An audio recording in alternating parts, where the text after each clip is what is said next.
અટકો અટકો અટકો. જો તમે આ વિડીયો સ્ક્રોલ કરી રહ્યા છો તો થોડા થોભો, કારણ કે આ વિડીયો જોયા પછી તમે કહેશો બાપ રે આટલો વરસાદ. ગુજરાતમાં છેલ્લા 48 કલાકથી વરસાદે જે કહેર વર્તાવ્યો છે તેની તમને કદાચ ખબર નથી. અમરેલીના ખેતરો તળાવમાં ફેરવાઈ ગયા છે. એક જ તાલુકામાં 10 ઇંચથી વધુ વરસાદ નોંધાયો છે. નવસારીમાં શેરીઓ નદી બની ગઈ છે અને હવામાન વિભાગે રાજ્યના 10 જિલ્લાઓ માટે રેડ એલર્ટ જાહેર કર્યું છે. સુરત, નવસારી, ડાંગ, વલસાડ, દમણ, ભાવનગર અને અમરેલીમાં આજે અત્યંત ભારે વરસાદની આગાહી છે. શું તમે જાણો છો કે અમરેલીના રાજુલા અને ધારીમાં કેટલો વરસાદ પડ્યો? 10 ઇંચથી વધુ. આટલા પાણીએ ખેતરોને તળાવમાં ફેરવી દીધા છે. નદીઓમાં પૂર જેવી સ્થિતિ છે. ખોડિયાર ડેમના 9 ગેટ ખોલવામાં આવ્યા છે. રાવલ ડેમના પણ 100 ગેટ ખોલાયા.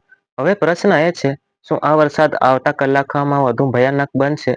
અને સૌથી મહત્વનું, આ મુશળધાર વરસાદમાં તમારો અને તમારા પરિવારનો જીવ કેવી રીતે બચાવી શકાય? આ વિડીયોને અંત સુધી જોયા વિના જાવ નહીં, કારણ કે અંતમાં હું તમને કેટલીક એવી લાઈફ સેવિંગ ટિપ્સ આપીશ જે તમારે આ સમયે ચોક્કસ જાણવી જોઈએ. ચાલો શરૂ કરીએ. સૌ પ્રથમ, આટલો વરસાદ આખરે કેમ પડી રહ્યો છે? હવામાન વિભાગના જણાવ્યા મુજબ બંગાળની ખાડી પર એક સક્રિય ડિપ્રેશન છે. ઉપરાંત ગુજરાતથી કર્ણાટક સુધીનો અપરટી ટ્રફ પણ સક્રિય છે. આ વાતાવરણીય સિસ્ટમમાંથી દરિયામાંથી સતત ભેજ ખેંચી રહી છે, જેના કારણે આટલો મુશળધાર વરસાદ પડી રહ્યો છે. એક બાદ એક સિસ્ટમ સક્રિય થતા રાજ્યમાં ભારે વરસાદની હવામાને આગાહી કરી છે. હવામાન નિષ્ણાતો કહે છે કે આ સક્રિય ચોમાસાનો તબક્કો આગામી 4 થી 5 દિવસ સુધી ચાલુ રહેશે. એટલે કે હજી થોડા દિવસો સુધી રાહત મળવાની સંભાવના નથી. હવે વાત કરીએ આગાહીની.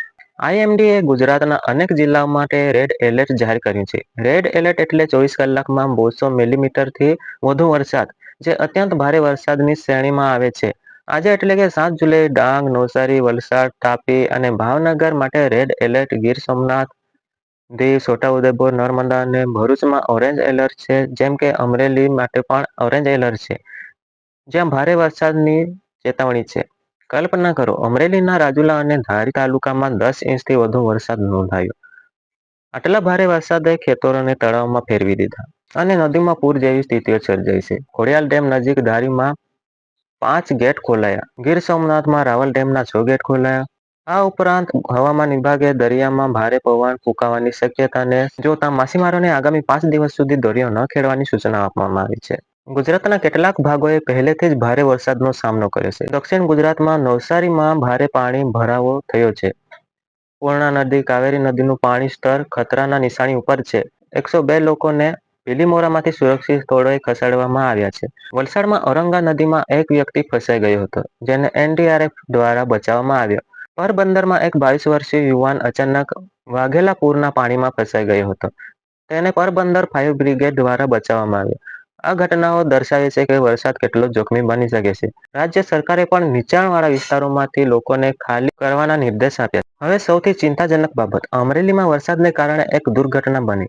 ગનિયા ગામમાં 29 વર્ષીય એક મહિલા, જે ઢોર અને રસોડાના કોઠાની દિવાલ પડતા તેમની નીચે દબાઈ ગયા અને તેમનું નિધન થયું. આ ઘટના દર્શાવે છે કે ભારે વરસાદ કેટલો ખતરનાક છે. લોકોને સુરક્ષિત સ્થળોએ ખસેડવામાં આવી રહ્યા છે. હવે આવતા કેટલાક દિવસોની આગાહી જોઈએ. આજે 7 જુલાઈએ ફરી ડાંગ, નવસારી અને વલસાડ માટે રેડ એલર્ટ છે. સુરત, તાપી, ભાવનગર અને અમરેલી માટે ઓરેન્જ એલર્ટ છે. 8 જુલાઈએ વરસાદનું જોર ઘટવાની સંભાવના છે, પણ ડાંગ, નવસારી અને વલસાડ માટે ઓરેન્જ એલર્ટ ચાલુ રહેશે. સારા સમાચાર એ છે કે 9 જુલાઈ પછી વરસાદની તીવ્રતા ઘટવાની શક્યતા છે. 10 જુલાઈ સુધી ગુજરાતમાં વ્યાપક વરસાદ રહેશે.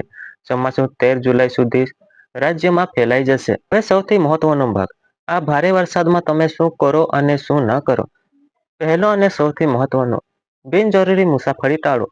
જો તમે ઘરની બહાર હોવ તો કોઈ સુરક્ષિત સ્થળે આશરો લો.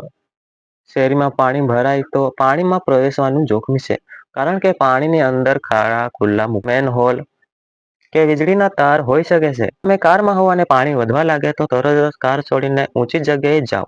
વીજળીના કડાકા દરમિયાન ઇલેક્ટ્રોનિક ઉપકરણોને અનપ્લગ કરી દો. ડેમ અને નદી કિનારે જવાનું સખત ટાળો, કારણ કે પાણીનું સ્તર અચાનક વધી શકે છે. યાદ રાખો, ખોડિયાર અને રાવળ ડેમના ગેટ પહેલેથી જ ખુલ્લા મુકાયા છે. માટે ખોરાક, પાણી, દવા અને ફ્લેશ લાઇટ તૈયાર રાખો. અને સૌથી અગત્યનું,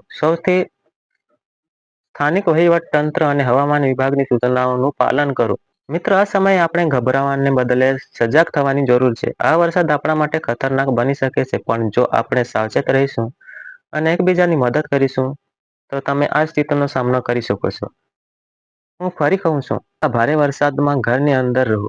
જરૂર હોય તો જ બહાર નીકળો અને પૂરગ્રસ્ત વિસ્તારોમાં ઢગલું પણ ન મૂકો. કેમ કે થોડી સાવચેતી જ તમારા અને તમારા પરિવારનો જીવ બચાવી શકે છે.